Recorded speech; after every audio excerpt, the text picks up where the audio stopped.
there is ECL. I'm urging the police to please help us apprehend anybody who is using such a vehicle. As we already know, us as Patriotic Front, we respect the three wings of government, which is the judiciary, the legislature, and the executive. The legislature through Parliament have already ruled on the floor of the House that using a vehicle with no number plate, you put a number plate like ECL, CK, HH, is not allowed by the law in Zambia. And why should people be always talking about the police? Honorable Stephen Kampion, who is a member of Central Committee and at the same time Minister of Home Affairs, is not only Minister for the police, he's a Minister for Immigration, he's a Minister for Prison Service, he's a Minister in other departments. And because they are doing the right thing, they are not being talked about as much as Zambia police.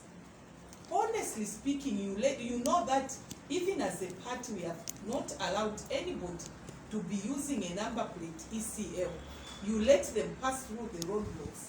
You are putting us under unnecessary criticism from our citizens as if we allow illegalities. And to our members, whoever will try to come with a vehicle to the secretariat with a number plate ECL, it's us as a secretariat who are going to call the police to come and arrest you from our premises.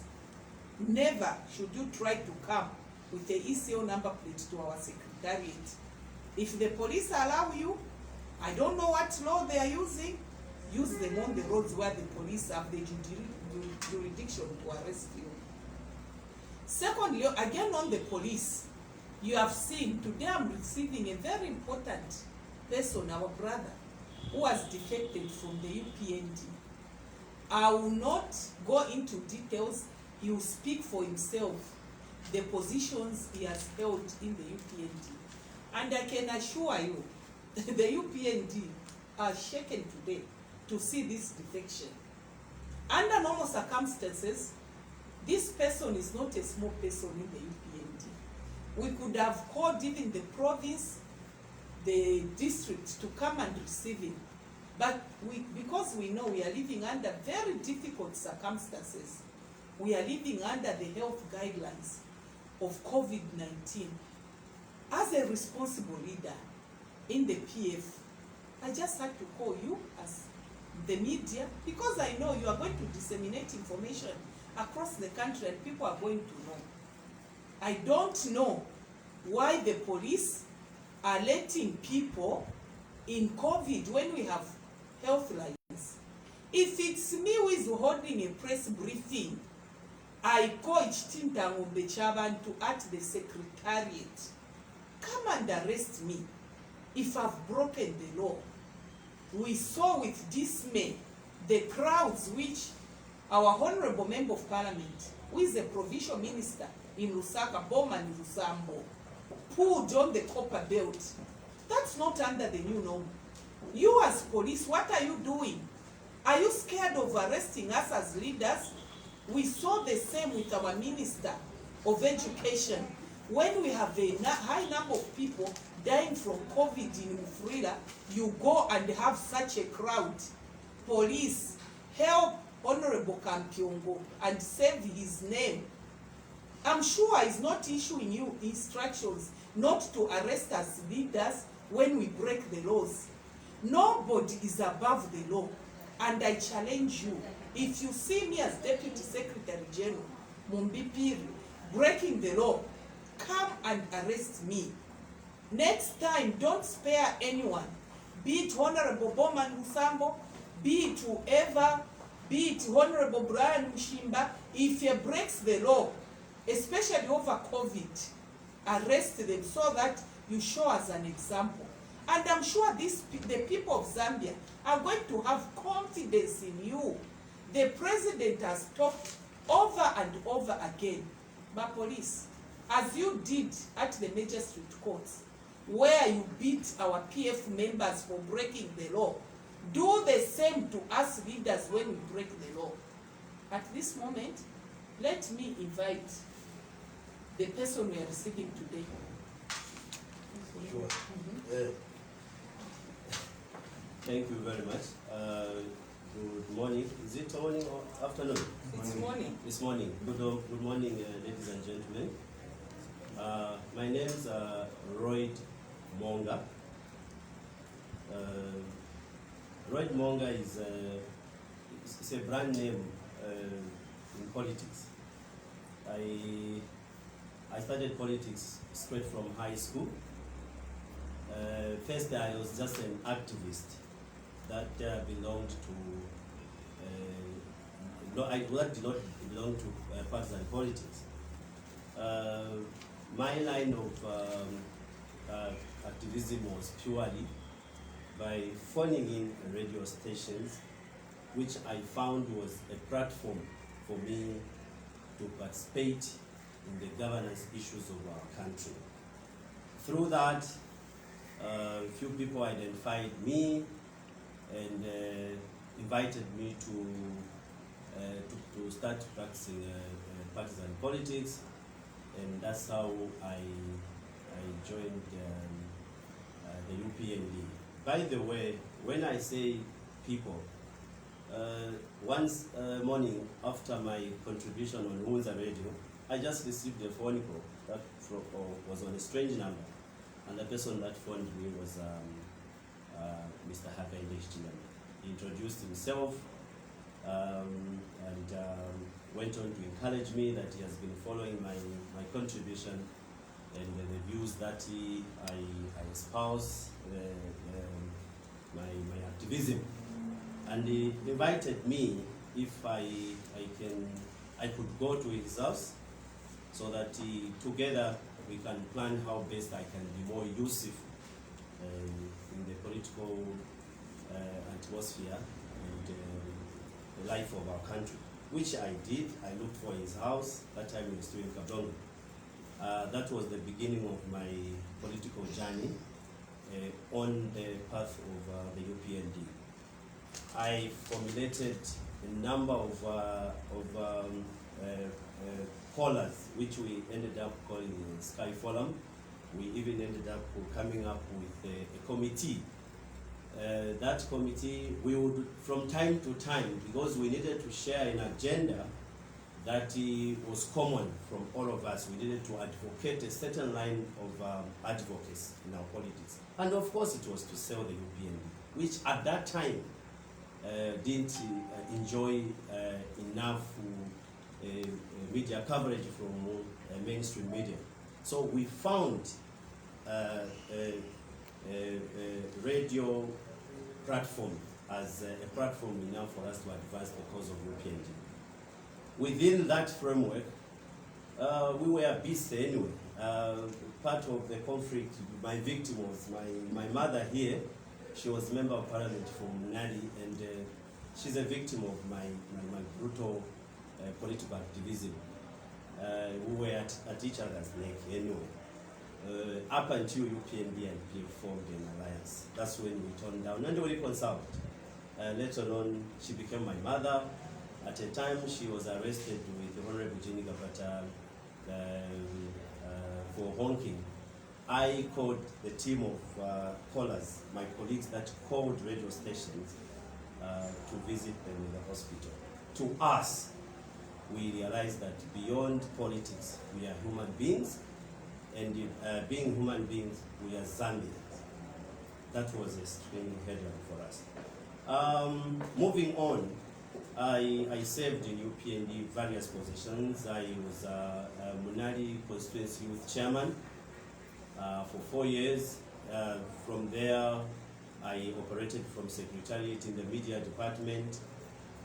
Moving on, I graduated to the national level, where I was put as a National Youth Executive Trustee, a position I've held up to today.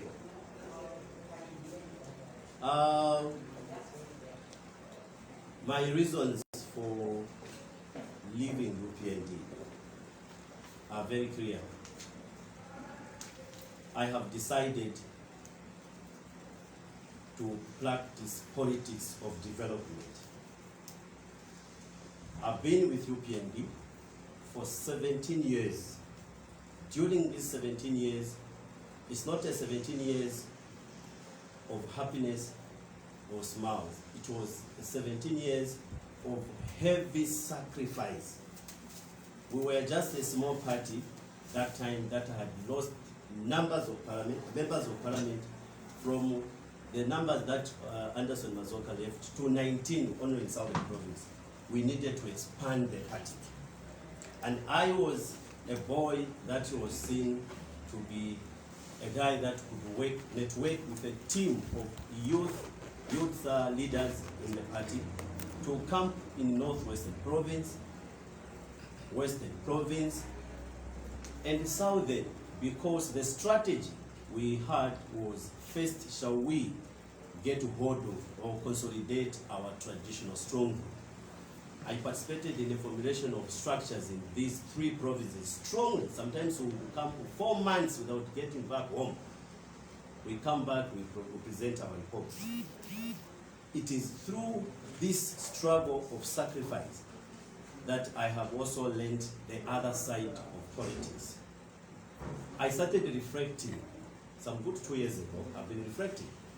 I have grown 17 years of doing politics. I participated in the 2006 elections, espousing the same political ideology and agenda. We did not succeed. We came to 2008, after the by-election of the late Patrick Wanawasa. We didn't succeed. In 2011, we didn't succeed.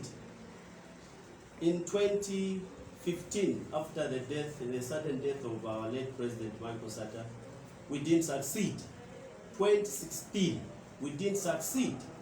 And then, as a person who has been in politics, I realized, is this project of advocating that UPND forms government, is it welcome, being welcomed by the people of Zambia?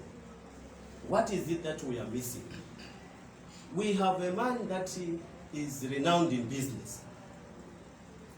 There are other leaders that have been coming on the political scene aspiring for president, and they have made it to presidency. The man that is so decorated academically, business-wise, he's not making it. Where are we not getting it right? Why are Zambians not buying our manifesto, our ideologies, our ideas? This time of reflection has been a painful one, and I discovered that we were simply espousing bad politics. Bad politics in the sense that even when we are being in opposition, our type of opposition is totally different from the type of opposition that those that were in opposition with us espoused and ended up forming government. I'll take, for example, the Patriotic Front. There are certain things that I would admire, we would admire, about President Michael Sata, the way he conducted his checks and balances. I remember very well, even the sitting president at that time, Patrick Wanawasa, had to appreciate the type of opposition late Michael Sata was offering, and the PF, that my brother, you have made me work.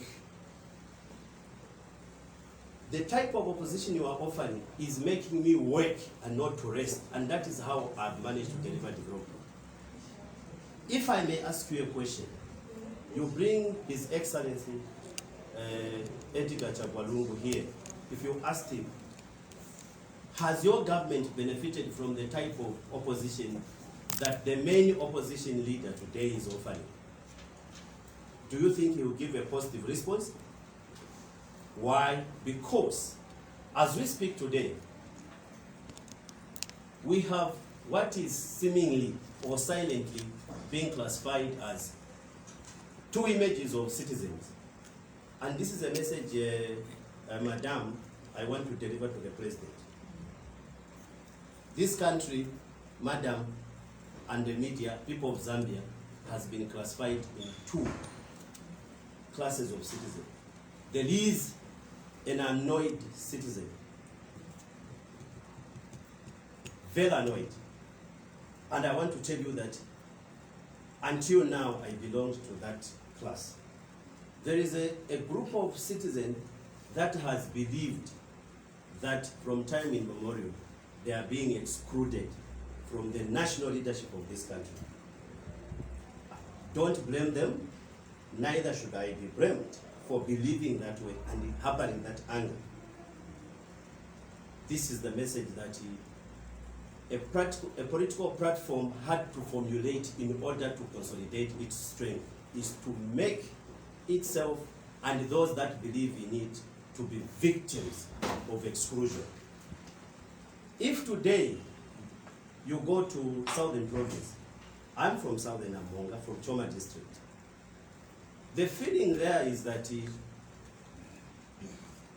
development can only go to Southern Province if Mr. Hichilema is a Republican president. Don't blame them. It's because this is what they have been told. As long as you are seeing Mr. Tembo as the president, you who is a Mdenda, forget about having a fair opportunity of the national cake. This has extended to withholding elected members of parliament from interacting with the government, because the message being espoused there is that as long as it is not the UPND government, any other government is not yours. Madam, I have espoused type of politics with UPND where when the president is passing along British Road, what I used to see, or what I've been seeing, is there is a PF president and not the Republican president, my president. Why? There is this concept of not wanting to accept that he is my president. I was only waiting for a government that I'm going to call my own, that was going to be headed by the man I believed could be the one who is going to open opportunities for my people. Whilst this was happening, development in other places is taking place. Development is like a blind person. Until one shouts, that's when they will know there is another person. And another one shouts, that's when they will know there is another person. A third one shouts. But if from Southern Province, from Western Province, from Northwestern Province, where elected members of parliament belong to a political party that says, don't have an interaction with the government, who is going to scream so that the president that shares national cake should hear that in Winelunga they need a district hospital? Who is going to shout? The moment an MP, Gani Kongo, says, I'm going to see the president at State House so that I go and ask for a university for Southern Province, the following day he will be expelled. This is the bad politics I'm talking about. We have put our people in bondage. 7 months I've been in Southern Province registering, doing registration of NRCs, way before mobile registration started. And we thought it was a strategy. Do you know what I discovered, madam? A sorry sight. First thing I asked, do we have members of parliament? Do we have MPs? And when you talk to the local people, they will tell you, Mwatu Jaya, because we have been voting. When we vote, so for 20 years they have been voting for councillors, for 20 years they have been voting for MPs. But they are not seeing the development that they need. Why? These MPs have been put in a box. They cannot interact with the government so that they can push for development in their areas. Bridges are not there. There are no proper roads. And today, my decision to join Patriotic Front is pure for development. One, I want to try and talk to those that are governing and start making a necessary noise from inside. A mosquito that will be making necessary or relevant noise to scream for my people that, sir, your excellence, Southern Province has no public university. I want to call on my people in Southern Province, Western Province, Northwestern Province, those that have been told you are excluded from the national leadership, who have tried to practice politics of trying to push a person of their own after shelving ambitions for development until their own is president. For a long time, you haven't had an MP who can walk in State House freely and come out without any repercussion on his seat. Why don't we try 5 years now, between August and 2026? Let's open our doors and our hearts and give a chance to the ruling party so that we enhance and expand our communication levels with the bakers of bread, so that equally on our side we can have a share. Why don't we try? We have tried to advocate a certain bad politics or bad ideologies of politics. Why don't we try this time around? We start talking to the party that is currently ruling, so that through that interaction with them, when they come to talk to us, let's give them a platform. Let's give them a chance to talk to us. Let's hear their views. Sometimes we'll be complaining about development not being there. It's because they don't know that we are in need of those things.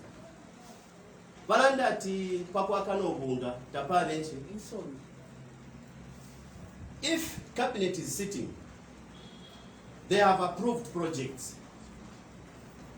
and they hear, and the member of parliament in Eastern Province is screaming, we need an advanced hospital, a specialist hospital, we need a university, but they are shouting in Muchinga. And then there's no one who is saying, we need a public university in Southern Province. No one is there. How do you expect someone who will just simply guess that you need these things if you are not talking? So, I want to encourage and call on my people who will be complaining that we don't have development. It's because we have excluded ourselves, not that someone has excluded us. It's because of the bad politics that we are espousing. Why don't we try to start interacting? Secondly, the culture of wanting to feel that because the president is from Eastern Province and I'm from the other side, I can't support him because I can only support the person who comes from my region. This is a seed we have planted that we must address head on. Why don't we ask ourselves, why suddenly Zambians pay attention too much to where do you come from, what tribe are you? The president will appoint permanent secretaries. Instead of appreciating the capabilities of individuals that have been appointed, do you know what someone will say? They are from which region? Don't you see this as a problem? Why have we, where have we gone wrong? Why have we reduced governance to wanting to know which tribe or which region each person appointed is coming from? Why have we gone this low? Where is one Zambia, one nation, where you see, even if there is a Mr. Tembo, as long as he's appointed because he's capable, so be it, let me offer all the support. Where is that? A road has been constructed. For example, madam, for the period that I have reflected and decide to make this move, do you know that I've even started seeing the development of roads? Suddenly, my eyes are seeing all these flyover bridges, and by the way, these things were being completed when I was out. When I came, I couldn't drive in Lusaka. I'm finding dual carriage, this one is going this side, and I'm seeing too many vehicles. I parked, let me try to understand where these roads are going. Because within the 8 months I've been in Southern Province doing the voter registration, and they're also doing local, intra-party election. I've come Lusaka is something else. Thumbs up to ECL. This salute. So I was saying, a road has been put up. A flyover bridge to decongest the traffic has been put up. Instead of appreciating the investment that has gone in, someone wants to say, how much? Don't you think this is being a fortifying? When are you going to start appreciating? Currently, PF has invested, government has invested massively in the energy sector. We have all been complaining about load shedding, and they say, Zambians are complaining, even the economy is being stressed because the power is there's a deficit. Shall we invest in the energy sector? We have seen the expansion that are taking place. I'm sure, very certain, already there are signs that shedding has reduced, and we are being promised actually more expansions are coming in. Do you know the question that is going on? Instead of appreciating how much they are stealing money, what kind of opposition is that? I have refused to continue with the type of opposition that will be putting sand in the food that has been prepared by neighbors, simply to so that when someone says there is sand in the food, I say he doesn't know how to cook, let me be the one to cook next. Why don't I help my brother to prepare a best meal so that together we can feel like we are winners? If we start working together, I am calling for the type of opposition where an opposition leader can write notes, not ridiculing the president to condemn, but to simply say, my brother, where you are doing this, I suggest that you try and use this route. I have a master plan in this. Why don't you try out this piece of suggestion? Here is a policy that I thought if I became president, I could have applied. But since you are already there, and we have seen challenges, maybe this can work in the interest of the country. Patriotism starts from there. I'm waiting for a time where we are going to graduate and migrate from politics of wanting to capitalize on the mistakes of those in power to politics of being part of the solution and improving the situation of our country. President Edgar Lungu, we must thank him. First, we must sympathize with ECL. He's a president at a time when the world is facing a lot of challenges. And amongst the things that I've been reflecting is sometimes where God has placed the grace, you can't even start fishing or looking for answers. You can see this man is really moving with God's grace. Because COVID, we need a complete shutdown. The man never panicked. All of you are witnesses, and you saw testimonies of how he has handled the COVID issue. We are moving. He never shut down the economy to a point where people started attempting to cook each other. He has balanced fighting COVID, reducing the spread. Also, the economy should continue progressing. Excellent. How much more can we ask? How much more can we ask? And believe me, going forward, with the magnanimity that the president has exhibited, being able to sustain the pressure that was coming from quarters to say, do this and do this, I'm sure he does a lot of consultation, and we are thankful for people that are advising. He really never panics, and that is how a leader is supposed to be. We must give credit where it is due. I'm emphasizing on my point to say, going forward, I want to participate in politics of development. Where I see there is need for attention, I'll be making noise, necessary noise within, to just draw an attention to. Because previously, believe me, I'll give you an example, madam. When I was in Southern Province, we were unable to communicate for over three days to a certain team that needed to collect people. And the Mama Motoka, they just ended up going somewhere else. And then I went to the chief. I told him, Chief, are you aware that if you drove to Lusaka, you reached one of these network providers, and he said, in my area, people are keeping SIM cards in their pockets because your network is not there. There will be an action. I'm sure that's how I helped. I helped facilitate fuel. He came. Suddenly, after 3 weeks, he was phoned that the team was coming to do the survey, and they mounted the tower. Within a month, there was network. Do you know what I realized? There is power in taking your problems to those that have capacity to sort out. Yeah.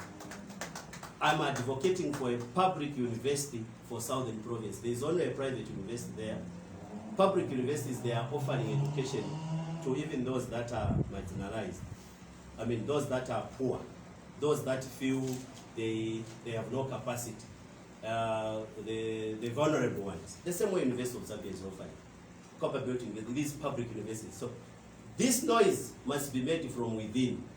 I'm inviting all those that believe in politics of development to come forward. and join me in this. First thing first, shall we identify our problems? Our problems, one, we have excluded ourselves from being part of the national development, national leadership, by believing that the only time we shall feel part of that government is when our own is there. Yeah. This is dangerous. Let's start realizing that even if our own is not there, whoever is there is a Zambian. We can still be part and part of that government. When a president is passing, I should feel there is my president. Madam, we thought election is a platform for competing. Those that have sold themselves enough, they win.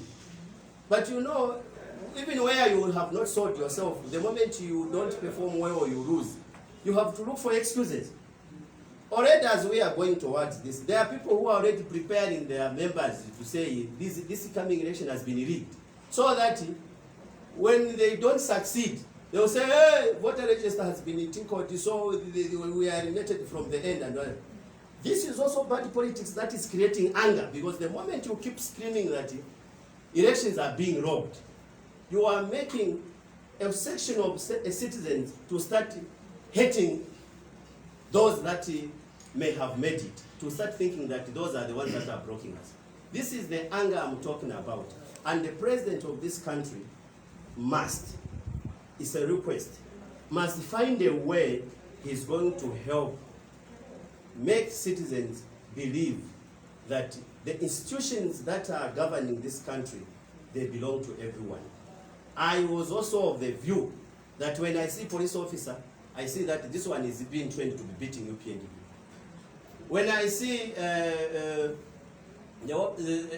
anything that belongs to government did not reflect in me, I was saying this is a PFU institution. People can't even apply for bursaries because they think that as long as their name is not from those that they suspect are the ones wielding power, will be removed. That is the feeling. This is the bad politics that has been implanted in people's minds to create a certain belief that we are an excluded class of citizens. And the only way we are going to be part of the development of this country, the leadership of this country, is by forcing our own to be president. As long as he is not there, we are not part of that leadership. Even recognizing a leader. Me, I was having problems to even address ECO as his excellence. On social media, all my posts, I was addressing him as if he is just my brother. And yet he's my president. And I feel so bad right now that I espouse that type of bad politics. And in one way or another, we might have stepped on each other's foot. We were all fighting political space. I have joined Patriotic Front unconditionally. I'm not coming for any position. I'm a political animal. Mine is the ground. I work. I'm a foot soldier. I can camp in the bush. My family is now used not seeing me, just knowing that he's out for part work. Actually, I feel now that I've just joined, I must even work 24/7. Any assignment, I'm available. I want to get dirty with Patriotic Front, sleep in trenches, go out there, suffer with mosquitoes until victory is realized. Until then, that's when I will develop a sense of belonging. I think this is where I am. My dear brother, my dear son, we welcome you. Thank you very much. Thank you. You're very welcome. Let me give you Chitenge. Sure. Have you seen the advantage? COVID has advantages and disadvantages. He has had time to speak his mind, and you could see from his speech, with the passion it was coming from his heart. Sembe, it was under normal, with no COVID, Sembe Pezego, Mapitiku church, and we give each other a little chance. Yeah. My dear son, thank you. I'm sure Unza Radio on Saturday will be analyzing your coming. Thank you. Me, I'm so excited. Thank you. You are very welcome. Thank you. this t-shirt because you have worn a jacket. Oh. Thank you. Thank you so much. Sure. Thank you. As we conclude, we welcome Lloyd Moonga. I'm sure the radio listeners, today is a very shocking day, as I said, even for the UPND. I feel so excited and I feel so proud that today I've received this young man who started politics when he was a very small boy in UPND. We could meet at the mall and everything, we could cross each other, but today he has come. And to our party structures at all levels, let us learn, as we always preach, to welcome those who come to join us. In our party, there is no first, there is no middle, there is no last. We are all equal. I thank you.